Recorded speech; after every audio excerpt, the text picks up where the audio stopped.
The third Star Wars game is The Empire Strikes Back, being all about the Battle of Hoth from the 5th episode. So this means flying around in a snowspeeder and blowing up AT-ATs.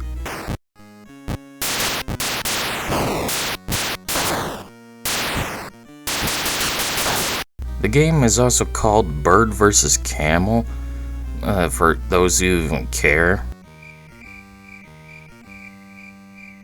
As for if The Empire Strikes Back is a game worth playing, especially after the horrors of Jedi Arena, well, let's dive into the review and find out, shall we? Shut up.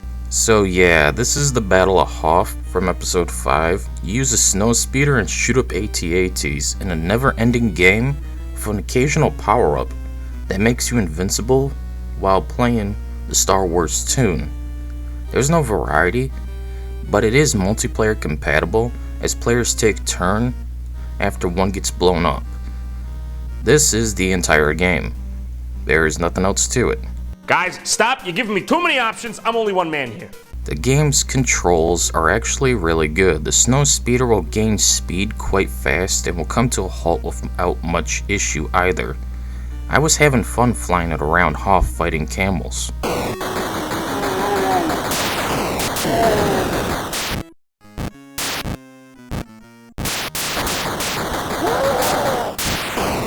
Using the red button to blast camels in their heads and butts, speeding around to avoid getting hit from their fire, performing drive-bys by speeding up and blasting them as I zoom past them before they can even get a shot off.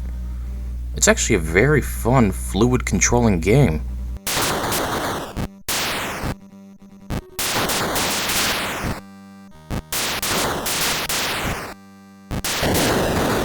Your goal is to just shoot at AT-ATs till they explode.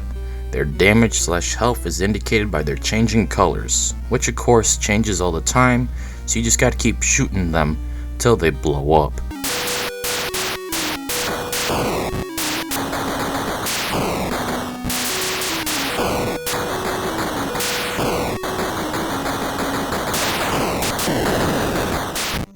While it's difficult, you can shoot their laser blasts with your own, which is a neat addition to give you more ways to fight back.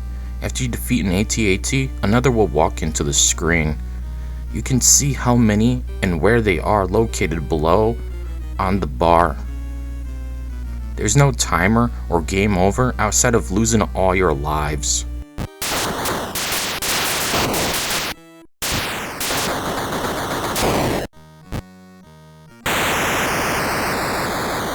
So even if an AT-AT makes it to the end of the screen, nothing occurs.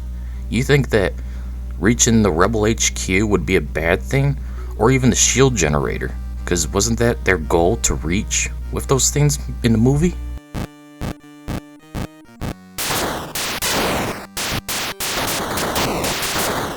Every now and then you will get a power-up that makes you change colors, plays the Star Wars theme, and makes you invincible to enemy fire, allowing you to have an easier chance at destroying everything for a short period of time.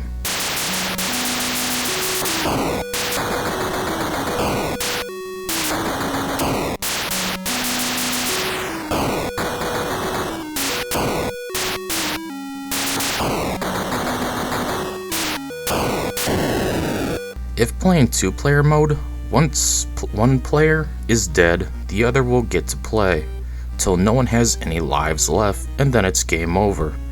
I get it wouldn't work to have both players on screen at once, and I'd rather have something kind of multiplayer option rather than nothing at all. It is I, a picky bitch. After a while I did get bored though and had to stop playing. It's a fun game though, and easily second best with the arcade game in first, just because there's more variety in there. It could be worse. As for the other section, I have nothing to add in it.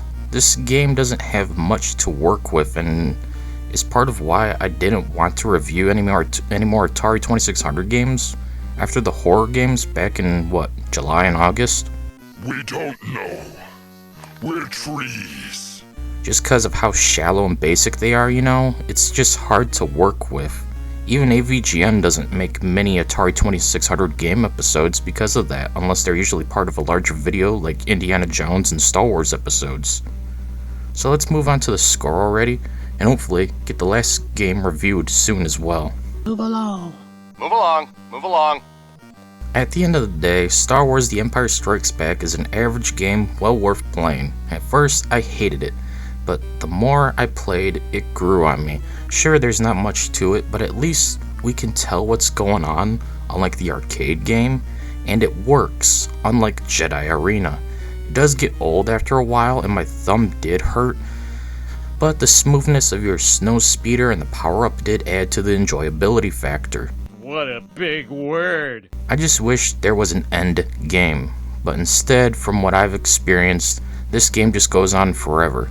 You'd think there would be an end, like you destroy all AT-ATs, then move on to a new level with more of them that have more health and stuff, but nah fam. You just blast those camels' buttholes over and over again. I'm talking about fucking buttholes, alright? Still, it's a good game well worth playing. I recommend 2 out of the 3 games so far I've played and reviewed. The arcade game and The Empire Strikes Back are good games that should be played by everyone. They don't deserve to be lost to time, or be shat on for various reasons. Instead, that fate belongs to Jedi Arena.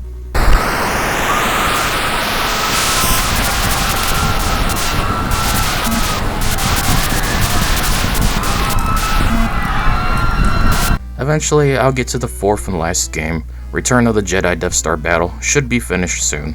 Till then, anyways, that's it for this video. See you all later.